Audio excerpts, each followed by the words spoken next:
Transport के बेशतर projects जो हैं वो हुकूमत सिंध उस पर काम कर रही है। इसी हफ्ते हमारी पूरी कोशिश है कि इंशाल्लाह ताला जो हमारे सूबे की माएँ बहन बेटियां हैं उनको हम पिंक स्कूटर्स जो हैं वो हवाले करें ताकि वो अपनी सफ़री सहूलियात को बेहतर तरीके से ईवी की ये स्कूटर उनको मुफ्त में फराम होंगी। तो इसी तरीके से ट्रांसपोर्ट के और मेगा प्रोजेक्ट्स हैं जिस पे हुकूमत सिंध काम कर रही है। बहुत जल्दी आपको इंशाल्लाह ताला चंद हफ्तों की बात है कि हमारी डबल डेकर बसेस भी कराची शहर में पहुंच जाएंगी। हमारी मज़ीद ईवी बसेस की बहुत बड़ी ट्रांच जो है वो कराची में पहुंच जाएगी। तो दिन रात महकमा ट्रांसपोर्ट जो है वो अपनी लीडरशिप के अहकामात पर आवाम को सहूलियत देने के लिए कोशिश कर रहा है। अब सिंध में जो है वो ईवी बसेस और नॉर्मल बसेस बना करेंगी। यहाँ मैन्युफैक्चरिंग प्लांट्स जो हैं वो लगेंगे। अनफॉर्चुनेटली क्योंकि यहाँ पे जो बड़े बड़े स्कीम्स हैं उसमें बहुत सारे इस तरह के इशूज़ आते हैं। पहले रेड लाइन पे भी ये इशूज़ थे कि जो यूटिलिटीज़ का ट्रांसफ़र का एक बहुत ही इंपॉर्टेंट इशू था, उसकी वजह से भी काफ़ी प्रॉब्लम थे। पर बाकी जो भी यूटिलिटीज़ PTCL की है या बाकी यहाँ पे भी पहले सुई गैस का एक इशू था।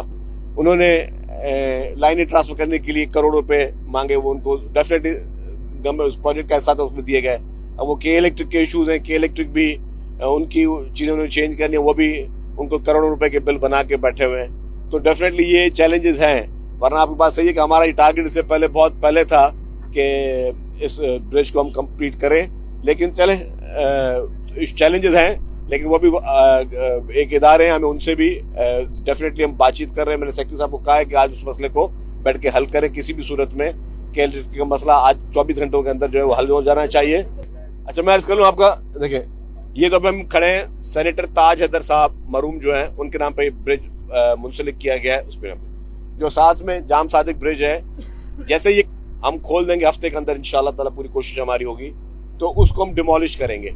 उस पर भी इस तरह स्टेट ऑफ द आर्ट बड़ा ब्रिज बनाया जाएगा। आप उस ब्रिज को देखें, उस ब्रिज को देखें कितना बड़ा फर्क है। इस ब्रिज में जो है पैदल चलने वाले के लिए अलग ट्रैक बनाया गया है, साइकिल पे चलाने वाले के लिए अलग ट्रैक बनाया गया है। तो यहाँ पे जो हम जदीद उस्तवार की बात करें, जदीद सहूलतों की बात कर रहे हैं कि सबसे ज़्यादा दुनिया में पैदल चलने वाले का जो राइट वो समझा जाता है। उसके लिए हमने पूरे ट्रैक में जो है पैदल चलने वालों के लिए हमने सहूलतें दी हैं। इसी तरीके से हम साइकिल पे जो सवार लोग हैं उनके लिए भी सहूलतें दी हुई हैं, मोटरसाइकिल वालों के लिए सहूलतें दी गई हैं। तो ये बहुत वाइड ट्रैक बनाया गया है। ऐसा ही पैरेलल ट्रैक बिल्कुल आइडेंटिकल हम वहाँ पे भी बनाएंगे, वो ब्रिज तोड़ के, क्योंकि उसकी हालत खस्ता है, उसको तोड़ के उसके बाद ऐसा ही state of the art bridge वहाँ बनेगा। तो फिर आपके जो शिकायत है वो उसमें हल हो। बहुत सारे मंसूबे जो हैं उन पे बातचीत हुई है और ख़ास तौर पर एनर्जी सेक्टर पे बहुत बड़ा काम हुआ है। मिनिस्टर नासिर शाह साहब भी साथ थे वफ्द में। तो एनर्जी सेक्टर पे, एग्रीकल्चर सेक्टर में, बहुत सारे सेक्टर्स पे पाकिस्तान और चाइना मिलकर काम करना चाहते हैं। एनर्जी एक बहुत बड़ा एवेन्यू है। सॉलिड वेस्ट मैनेजमेंट पे बहुत सारी इनिशिएटिव लिए गए। तो बहुत ज़्यादा मैं समझता हूँ कि एक संजीदा नौयत का और बहुत ही कामयाब दौरा नासिर जरदारी साहब का। मिनिमम $1.2 बिलियन की गंदम आपने इंपोर्ट करनी है।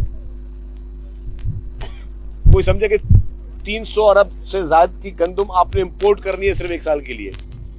300 अरब रुपए ज्यादा आप जब दोगे तो आपका फॉरेन रिजर्व कम होगा। और कहां से लाओगे? फॉरेन रिजर्व से दोगे ना, कम हो गए। इससे बेहतर ये नहीं था जो पीपुल्स पार्टी हमेशा करती आई है और मुतालबा भी कर रही थी कि आप भी ये करें, जो कि इस बार हमें भी नहीं करने दिया गया, कि आप अपने यही सब्सिडी आप अपने किसान को देते, अपने मुल्क के किसान को देते तो उसकी खुशहाली होती। आज वही गंदम आपके काम में आती, आपको इंपोर्ट करने की जरूरत नहीं पड़ती। तो ये नहीं कि आप इक़्तिदार की कुर्सियों पर बैठ के समझे कि आप अकले कुल हैं। अकले कुल बनने के लिए आपने वो प्रैक्टिकल सोच रखनी चाहिए।